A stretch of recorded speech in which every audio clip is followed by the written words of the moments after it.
Monseigneur, nous allons parler maintenant de l'épiscopat. C'est important. Hein?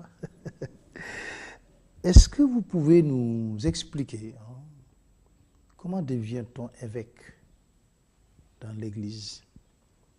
La question est intéressante parce qu'on ne devient pas évêque parce qu'on le veut, mais on devient évêque parce qu'on a été appelé.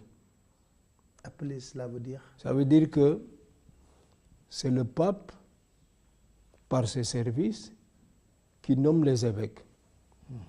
Alors que moi, j'ai voulu être prêtre, j'en ai eu la vocation, j'ai demandé à entrer au séminaire, j'ai suivi le cursus, et au terme, quand mes formateurs ont estimé que j'étais apte pour la prêtrise, ils ont donné leur accord pour que je sois ordonné prêtre.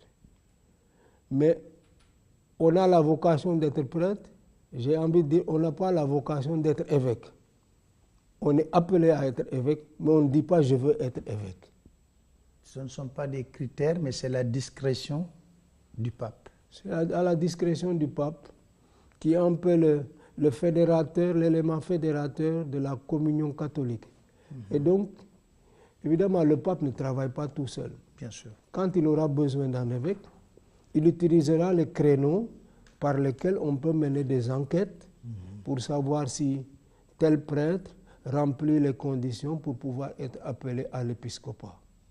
Mais donc, pour éviter qu'on devienne évêque parce que simplement on a l'ambition, c'est vraiment à la discrétion de celui qui est le fédérateur de la communion que nous formons.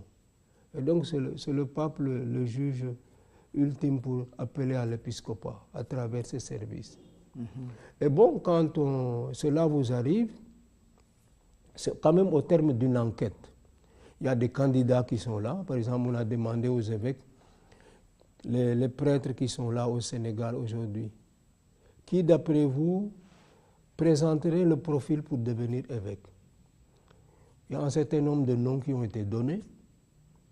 Et le moment venu, peut-être on prendra dans ces noms ou bien dans d'autres même que nous ne connaissons pas.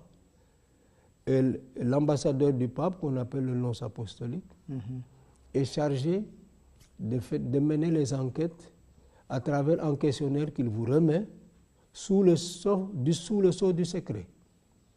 Et vous répondez en âme et conscience ce que vous pensez des candidats qui vous ont été présentés, tout en renvoyant toute la documentation sans rien en garder au nonce apostolique.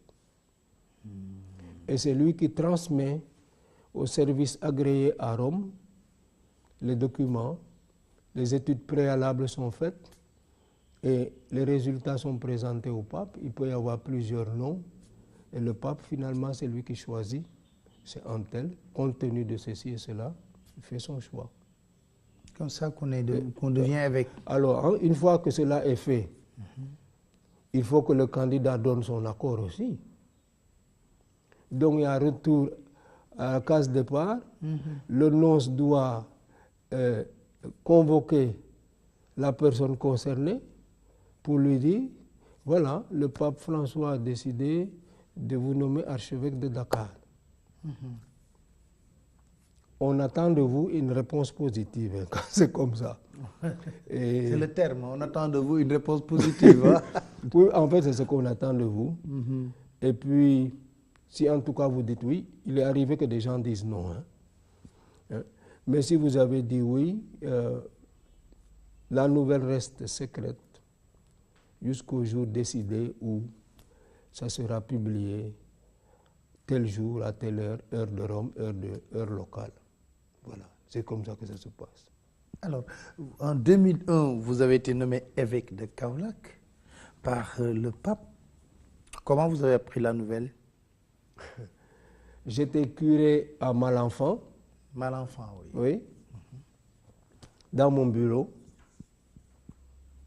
Et le nonce apostolique entre dans mon bureau et ferme la porte. Je lui demande pourquoi il ferme la porte. Il me fait... Et puis ça a duré 2 minutes. Le pape Jean-Paul II a décidé de vous nommer évêque de Kaolack. Vous avez 3 jours pour donner votre réponse. Priez bien, au revoir. Voilà comment ça s'est passé. Voilà le résumé de son discours. Oui. 3 jours après, comme j'ai fait comme celui qui n'a rien entendu, on me rappelle au téléphone pour me dire, mais vous devriez donner une réponse. Je dis, vraiment, c'est difficile. Oui, mais vous devez dire, c'est en service, etc. Pourquoi c'était difficile? Moi, je ne me voyais pas évêque, je dois dire. J'ai beaucoup travaillé dans l'enseignement et je me voyais reprendre la craie pour enseigner la Bible. C'était plus dans mes cordes. Et puis donc, cette affaire me tombe dessus. J'ai fini par dire oui. Voilà. Et vous avez accepté? J'ai accepté et j'ai été sacré évêque de Kaolack le 24 novembre 2001. J'y suis resté jusqu'en février 2014. Et vous avez remplacé là-bas Théodore Adrien Sarr, Voilà, qui est devenu archevêque Dakar. Tout à fait.